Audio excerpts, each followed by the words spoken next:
அண்ணாமலையும் டெல்லி போயிருக்காரு. குறிப்பா அண்ணாமலையை மாற்றணும் அப்படின்ற மாதிரி ஒரு கோரிக்கையெல்லாம் வச்சதாகவும், இந்த கூட்டணின்றது 2026 உறுதியா அமையும் அப்படின்ற மாதிரி இந்த ஆர்வங்கள்லாம் சொல்லப்படுது. இது எப்படி பாக்குறீங்க? கூட்டணி உறுதியாகுமா?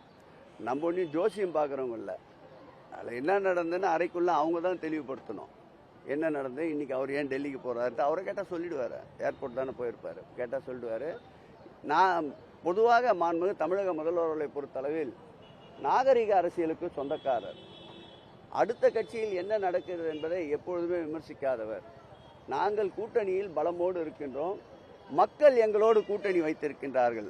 அந்த வகையிலே 2026 தேர்தலை நோக்கி எங்கள் காய்கள் நகர்ந்து கொண்டிருக்கின்றன.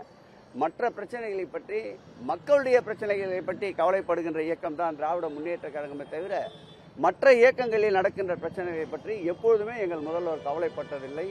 நாடு ஜனநாயக நாடாக இருக்க வேண்டும், பொருளாதாரத்தில் வளர்ச்சி அடைகின்ற நாடாக இருக்க வேண்டும், மக்களின் தேவைகளை நிறைவேற்றுகின்ற நாடாக இருக்க வேண்டும், கல்வியில் சிறந்த நாடாக இருக்க வேண்டும், அமைதி பூங்காவாக இருக்க வேண்டும், ஜாதி மத மோதல்கள் தவிர்க்கப்பட்டு அவரவர்கள் விரும்புகின்ற இறை வழிபாடை சுதந்திரமாக நடத்துவதற்குண்டான சுதந்திர காற்றை சுவாசிக்கின்ற மாநிலமாக இந்த மாநிலங்களை மாற்ற வேண்டும் என்ற கொள்கையோடு எங்கள் முதல்வர் பயணித்துக் கொண்டிருக்கின்றார்.